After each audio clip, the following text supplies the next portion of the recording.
Para aquellos que quieren mejorar su vida devocional, para los que necesitan ayuda espiritual, para todos los que desean un contacto diario con Dios, presentamos Radio Amanecer en Estudio, un alimento espiritual para tu alma. Con nosotros, el conductor de esta entrega, Pastor Juan Francisco Scroggins. Amados amigos, apreciados oyentes de Radio Amanecer, gracias por acompañarnos. Esta es la entrega de Radio Amanecer en Estudio. Estamos a ley de 4 días para participar de lo que es la ofrenda de gratitud. Muchas bendiciones a esos cientos y miles de oyentes de Radio Amanecer que de una manera u otra son orientados mediante los diferentes espacios que compartimos con ustedes, especialmente en lo que tiene que ver con su crecimiento espiritual. Y aquí hacemos un llamado especial a nuestros alumnos de la radio, de Radio Amanecer en Estudio, para que se preparen para el próximo sábado podamos participar de este programa de adoración a Dios, lo que es la ofrenda de gratitud. Hoy seguimos estudiando la Biblia. Estaremos compartiendo con ustedes el tema En Tiro y Sidón. Es el tema que será abordado a continuación. Aquí el pastor Ángel Dayan de la Cruz Machuca con nosotros en los comentarios a estas lecciones. Pastor, me place saludarle una vez más. Muchas bendiciones. Amén, mi estimado amigo y pastor. Queremos nosotros mantener esa misma relación hasta que Dios nos permita habitar en la tierra nueva y que siga creciendo junto a nuestros... ser vecinos. Imagínese usted, pastor, que vivamos en la avenida Aleluya con esquina Gloria a Dios y que yo le invite a comer pastelitos celestiales. ¿Usted sabe cómo sabe eso? Está buena esa idea, de verdad. Amigos, motívense. Tenemos un encuentro.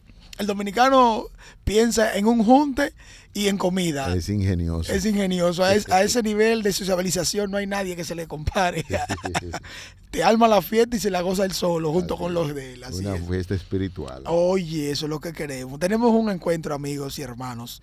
Ya ustedes saben, a las 3 de la tarde, debajo del árbol de la vida, ahí nos encontramos. Ahí empezamos las rutas y los diferentes lugares y direcciones donde Dios nos permitirá estar por la eternidad. Alabado sea el nombre del Señor. Amén, amén. Quiero invitarle a que oremos y nos pongamos en contacto con la corte divina en este momento. Dios Todopoderoso, Padre de bondad y de misericordia, en este momento te agradecemos porque nos invitas a pensar y a hacer los preparativos para aquel gran encuentro cuando estemos juntos para nunca separarnos, donde llegarán a su fin la muerte, el dolor y la tristeza que tanto nos embargan y nos afectan aquí. Ayúdanos a mantener la mira en las cosas celestiales, aquellas cosas que nos permiten seguir adelante con esperanza, con fe, con confianza, con determinación a permanecer en tus caminos. Ayúdanos a enfocarnos cada día y que el estudio de esta lección en el día de hoy también nos ayude a cumplir un poquito más allá con aquellas cosas que nos encomienda y nuestra responsabilidad como cristianos. Perdónanos, Señor. Llénanos con tu paz y tranquilidad e ilumina nuestras mentes en el estudio de este día. En el nombre de Jesús te lo pedimos. Amén. Amén. Vamos a nuestra lección para este día, Tiro y Sidón. ¿Por qué se presenta este título? Ya recuerden ustedes que en la parte introductoria, pues nosotros estábamos hablando de algunas personas que debían ser alcanzadas, que a veces resultan un tanto difícil. Por eso nosotros en esta semana estamos dando continuación a lo que ya habíamos estudiado sobre la misión en favor de los no alcanzados en su segunda parte, y hoy estaremos viendo, conforme a lo que dice la lección de este día, Tiro y Sidón, algunas características de estas dos ciudades, quiénes eran, cómo eran sus ciudadanos, y eso básicamente es importante que podamos entenderlo para poder seguir hablando de esta lección que estamos iniciando en el día de hoy. Cuando tenemos este título de base, nos damos cuenta que Dios ha venido hablándonos, y específicamente por alcanzar a aquellos que están en otras regiones que para nosotros son inalcanzables, o más bien son de una manera contrarias a nivel cultural, en su práctica y estilo de vida, diferentes a nosotros. Ahora, el Señor, con todo lo que nos ha estado enseñando, quiere que mantengamos esto en plena confianza y certidumbre de fe, porque también es un mandato de Dios. Dios, en todo lo que hizo a través de lo que nos ha enseñado en estos días, nos quiere llevar más allá de la frontera donde nos encontramos. Y este título de hoy, en Tiro y Sidón, nos ayuda a ver este entrenamiento y esta capacitación que Jesús les dio a los discípulos en aquel momento. ¿Por qué hablamos de Tiro y Sidón? Mirando hacia el occidente, nuestro Señor Jesucristo podía ver dispersas por la llanura que se extendía abajo de las antiguas ciudades de Tiro y Sidón, con sus templos paganos, sus magníficos palacios, sus emporios de comercio, los puertos llenos de embarcaciones cargadas, y más allá se encontraba la expansión azul del Mediterráneo, por el cual los primeros mensajeros del Evangelio iban a llevar las buenas nuevas hasta los centros del gran imperio mundial, pero el tiempo no había llegado todavía. La obra que le esperaba ahora consistía en preparar a sus discípulos para su misión. De aquí que nosotros tenemos que hablar de Tiro y Sidón. Eran habitantes que pertenecían a la antigua raza cananea, eran idólatras, despreciados, odiados por los judíos, y a esa clase pertenecía la mujer que servirá como de punto de referencia a lo que estaremos enseñando en este día, cuando Jesús tiene un encuentro con ella. Era pagana y por lo tanto se sentía que estaba excluida de las ventajas que los judíos disfrutaban diariamente. Había muchos judíos que vivían entre los fenicios y las noticias de la obra de Cristo habían penetrado hasta esta región. De ahí que este personaje que encontramos en las Sagradas Escrituras, como se le llama, la mujer Ciro-Fenicia de Tiro y Sidón, cobra mucha importancia en nuestro estudio hoy. Fíjense que los eruditos bíblicos creen que el Evangelio de Mateo fue escrito específicamente para los judíos y que el Evangelio de Marcos pensando principalmente en un público gentil. Para nosotros es muy provechoso entender o tener presente esta distinción cuando vamos a abordar un estudio tanto en Mateo como también en Marcos. Vamos a leer dos citas bíblicas en paralelo para hacer breve análisis, pastor. Vamos a leer Mateo 15, 22 al 28 y luego leemos Marcos 7, 24 al 30. Lea usted Mateo y luego yo leo Marcos. Bueno, es el mismo cuadro. Sí. Sin embargo, siempre hemos dicho que como los evangelios presentan algunas puntualizaciones un tanto diferentes del otro, lo que hace es que se complementa. Un relato, uno no dice una cosa, el otro empieza a decir algo y los relatos se complementan. He aquí una mujer cananea que había salido de aquella región, clamaba diciendo: Señor, Hijo de David, ten misericordia de mí. Mi hija es gravemente atormentada por un demonio. Pero Jesús no le respondió palabra. Entonces, acercándose sus discípulos, se le rogaron diciendo: Despídela, pues da voces tras nosotros.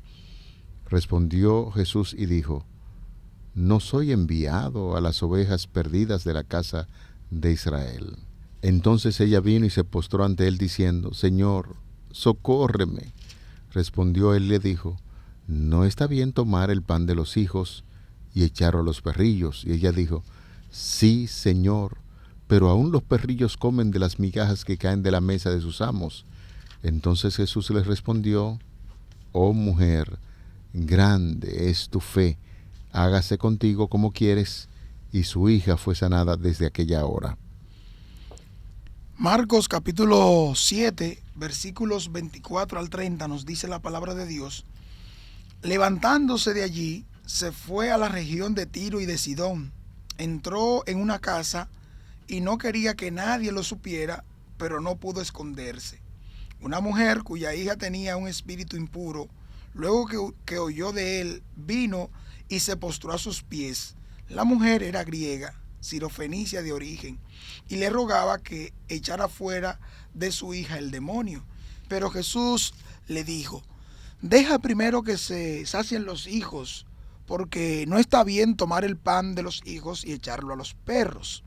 Respondiendo ella y le dijo: sí, Señor, pero aún los perros debajo de la mesa comen de las migajas de los hijos.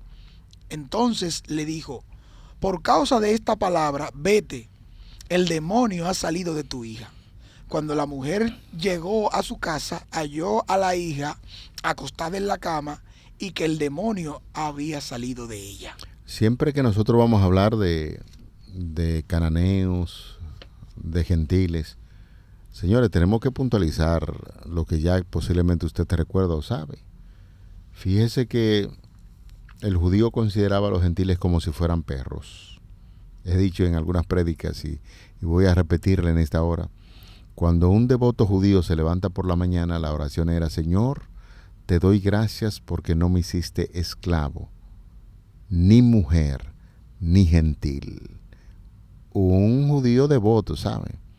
Un judío que leía mucho las escrituras, un judío que se encargaba de hablar acerca de la bondad de Dios, pues ese era el concepto. Y los niños iban formándose así. Estructuralmente a los niños se les enseñaban que ellos eran diferentes a los gentiles, que los gentiles eran perros, con los gentiles no se podían tratar. Y entonces ahora nos encontramos con una mujer que empieza en ese proceso de comunicación. La mujer se entera de que Jesús estaba allí, empieza el proceso de comunicación con el Señor Jesucristo para pedirle un favor. Hay en un momento determinado en que Jesús responde, le habla, y es interesante el cuadro. ¿Qué usted puede aprender de aquí, Pastor Machuca? Note usted que Mateo describe a esta mujer como que era una de nacionalidad o raza cananea. Y luego encontramos también cómo el Espíritu Santo guió a Marcos para hacer referencia con términos adicionales de que esta mujer era griega o gentil. Indistintamente uno analiza y toma en cuenta evidentemente que el milagro fue realizado en la región de Tiro y de Sidón. Otra cosa también que nosotros podemos ver y acotar acá es que, según esa inferencia, ella se trasladó probablemente hacia ese lugar. La clasificación que usamos nos presenta específicamente, dice aquí, que esta mujer, la información complementaria dice, era sirofenicia de nacimiento, o también nacida en la región de Fenicia, que está en Siria. La nueva traducción del Viviente es la única que emplea este término, y es la que hace referencia en relación con esto. Y de esta manera, al ver la historia, nos damos cuenta que esto fue de gran impacto para los discípulos. Jesús estaba en una casa. En una casa. Estaban allí en una reunión. Parece ser que como vivían algunos judíos en esos entornos, la noticia corrió de que Jesús estaba en esa región y estaba específicamente en una casa. En una casa. Usted recuerda que en una ocasión estamos hablando de que Jesús estaba con sus discípulos en ese tipo de región. Dándole un entrenamiento. Exacto, que no era tanto misionero, sino para enseñarlo. Era la práctica pastoral que le estaba dando a sus discípulos, y mientras están ahí reunidos en esa casa, se presentó ese cuadro bien interesante. Una mujer que por su aspecto, su apariencia, pudieron determinar que era cananea, no pertenecía al pueblo. Y entonces, cuando se va a encontrar con el Señor Jesucristo, el asombro. Es una mujer. Usted sabe la oración de los judíos. Sí. No soy mujer. Y además de ser mujer, reúne gentil, una condición que es gentil, una bomba de tiempo. Imagínense cómo estarían los discípulos alerta cuando esta mujer se acerca a Cristo para pedirle un favor. Fíjese que la declaración de la mujer, y viene detrás de ellos, dice que que no lo estaba siguiendo a ellos. No solo lo estaba siguiendo, sino que lo que dice da evidencia que ella tiene un conocimiento de que quien está ahí es el Mesías. Sí. Dice: hijo de David, ten misericordia de mí, o ten misericordia de mi hija.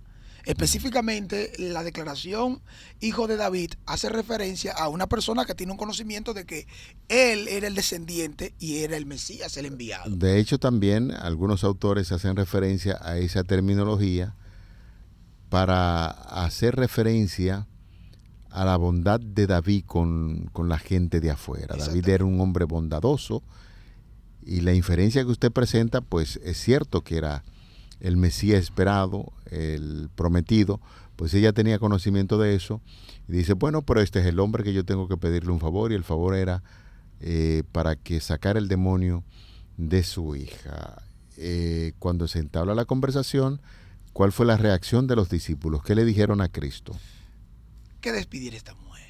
Señor, esa mujer molesta. Viene con pero ellos están concentrados en ese aspecto. Fíjese en que la nacionalidad de ella. En la nacionalidad. Por eso note que la traducción o el énfasis de Mateo tiene que ver directamente porque esta mujer era despreciable. No era despreciable en algo que ella tenía. En el sentido de la actuación de ella, porque quizás no la conocen. Porque no la conocen. Sencillamente está en la barrera, el ruido racial, o la barrera comunicativa que impiden que esta mujer pueda llegar donde Jesús. Y entonces esos elementos culturales que a veces la gente pone para establecer una barrera, se hizo sentir entre los discípulos. Mira, Señor, que es una mujer cananea, es una gentil. Y lo que sorprende para muchos es la respuesta de Cristo ante ese favor. Le dice, pero mira, mujer, ¿no está bien que la comida de los hijos se le eche a los perros? Si Jesús hubiese utilizado un lenguaje corporal difícil, claro, se lo dijo con toda la seriedad y la tonalidad con que debía decírselo, con mucha cortesía, pero le estaba dando a entender a los discípulos, porque la declaración de Cristo va dirigida especialmente para enseñar a sus discípulos, y aunque la mujer recibió el mensaje, entonces lo que Jesús le quería decir a los discípulos, es cierto, nosotros los judíos miramos a los gentiles de esta manera como si fueran perros, y los discípulos me imagino que empezaron a aplaudir a Cristo. ¡Wow! El maestro también está alineado con nosotros, con ese conocimiento. No está bien eso. Y entonces lo que desarmó el asunto fue la respuesta de ella. ¿Qué fue lo que le dijo, Pastor Machuca? Bueno, aún los perrillos comen de las migajas que caen de la mesa de los hijos. Uh-huh. Óigame, pero la mujer reconoce que sí, es verdad, ustedes nos consideran como perros. Y es verdad que ustedes tienen la bendición de recibir al Mesías, que está aquí con nosotros. Pero yo reconozco que también que nosotros los perros o los perrillos tenemos el derecho de recibir esa bendición que cae de la migaja de los hijos que son ustedes, que ciertamente el evangelio fue para ustedes, pero ese evangelio debe ser también llegado a los gentiles. Yo soy gentil y necesito también recibir de esta bendición. Es más o menos el diálogo, el cuadro, en forma real, porque he escuchado mucha gente predicando sobre este hecho y ponen como palabras duras en las expresiones de Cristo. Cristo es el rey de la cortesía. No es el énfasis que está haciendo Jesús. Es como Jesús, recuérdense que está haciendo el ABC de maestro acá. Sí. Lo era, por el gran maestro. Entonces, el maestro está abarcando los dos terrenos. La tradición que ellos tienen, el conocimiento, y cómo también apartaban y cómo rechazaban a los demás que no eran de su círculo cultural, religioso. Pero usted se imagina que Jesús pudo utilizar una expresión fuera de tono. No, porque ahora lo que se está desprendiendo de la historia es lo que está dando la lección grande, porque los discípulos ni siquiera consideraron que esta mujer tenía la posibilidad de que tuviera fe o de que llegara a formar parte del reino de Dios. Claro, entonces la declaración de ella desarmó a los discípulos. Así es. Y entonces hizo que Jesús también diera la enseñanza que quería darle. Es decir, que Jesús, con todo, como se describe, Jesús ese era el Hijo amado, el que respetaba, el que con mucho acto de bondad llegaba a los corazones. Entonces, yo quiero imaginar que las expresiones corporales de Cristo le dieron la confianza a esa mujer para seguir con el cuadro, con el diálogo. Por eso le dijo, Señor, pero aún nosotros, los perrillos o los perros, tenemos derecho de recibir esa bendición. De manera que Jesús reaccionó, ¿y qué cosa hizo? Noten ustedes que Jesús curó también a la hija de esta mujer, porque evidentemente la manifestación de fe que evidenció allí, que mostró allí, le llevó entonces ahora a ser parte de la lección objetiva que Jesús quería trabajar con los discípulos. Fíjese que Marcos 7, en la audiencia que presenta Marcos, conforma específicamente una estructura de un ambiente gentil, y además noten ustedes que la respuesta de Mateo y de Marcos tendrían un énfasis un tanto diferente en algunos elementos. Jesús curó a uno de ellos, a uno de los suyos, y también a los gentiles. Esta mujer era una madre también entrañable que estaba preocupada por la condición de su hija y quería que el maestro la sanara más allá de su origen étnico y también nacional. Entonces, con esta enseñanza, con esta preocupación, con esto que está haciendo Jesucristo, le está preparando a los discípulos para que lleguen a un entendimiento hacia dónde alcanza y hacia dónde deben dirigir la predicación del Evangelio también. Hay un detalle muy importante en esta historia que lo registra Ellen White, en ese libro maravilloso llamado El deseado de adolescentes. Noten ustedes el proceso. Deseado de adolescentes, en la página número 366. Cristo no respondió inmediatamente ante la petición de la mujer. Es decir, que aquí hay un espacio. Aparentemente ese espacio, por eso siempre he dicho que Jesús cuidaba su lenguaje corporal. Entonces, lo que hace es que da un tiempo. Hay una petición, doy un tiempo. Ahí se puede expresar que Jesús podría estar trabajando de manera fría, como que no le está prestando atención. Pero en ese lapso de tiempo, Jesús se muestra un tanto desinteresado, quizás un tanto frío, pero es que quería dar una lección. Dice, recibió a esa representante de una raza despreciada como lo habrían recibido los judíos. Esa es la lección. Con ello, quería que sus discípulos notasen la manera fría y despiadada con que los judíos tratarían un caso como tal. Evidenciado en su recepción de la mujer y la manera compasiva con que quería que ellos tratasen una angustia tal, según manifestó en la subsiguiente concepción de lo que fue pedido por ella. Entonces Jesús reaccionó y dio la bendición por la insistencia de ella y por supuesto porque el Dios de la cortesía, el amante Jesús, no puede vivir de espalda ante las necesidades de los seres humanos, en este caso una madre que está pidiendo o está solicitando un favor para su hija. Cuando nosotros nos encontramos con este tipo de caso, debemos preguntarnos específicamente cuáles son las lecciones de vida que el Señor nos está enseñando con este tipo de estudio. Nos invita a que podamos leer Primera de Juan capítulo 2 versículo 2, que nos dice este texto acerca de que todos somos iguales ante Dios. Vamos a leer Primera de Juan capítulo 2, específicamente el versículo 2, para que podamos ver también en relación con la respuesta que damos, el énfasis que se está haciendo. Dice el texto: Él es la propiciación por nuestros pecados, y no solamente por los nuestros, sino también por la de todo el mundo. O sea que el Señor fue ofrecido, fue sacrificado por todo el mundo. Y esa exclusividad de que Jesús nos pertenece y que tenemos ese ambiente, esa aureola de santidad exclusiva que excluye y aparta a otros, debe llevarnos a reflexionar que necesitamos una entrega primero a Cristo y estar dispuesto a hacer lo mismo que Él hizo. Siguiendo sus pisadas, nosotros podemos entonces quitar esta barrera. Claro. Porque en todo lugar, ¿cómo nos gustaría a nosotros que nos traten? Es así. Durante su ministerio terrenal, y eso definitivamente debemos entenderlo, mientras Cristo estaba desarrollando su ministerio en esta tierra, empezó a derribar lo que es la pared divisoria levantada entre los judíos y los gentiles. Aunque Jesús era judío, trataba libremente con los samaritanos. Recuerda el encuentro de Jesús con la mujer samaritana, sí, cuando fue a visitar Samaria y los hermanos del trueno le dijeron: Señor, no te quisieron recibir, vamos a orar para que derrame fuego sobre esos samaritanos. Entonces Cristo se relacionaba con los judíos, se relacionaba con los samaritanos y con los gentiles, y anulaba las costumbres farisaicas de los judíos con respecto a ese pueblo despreciado.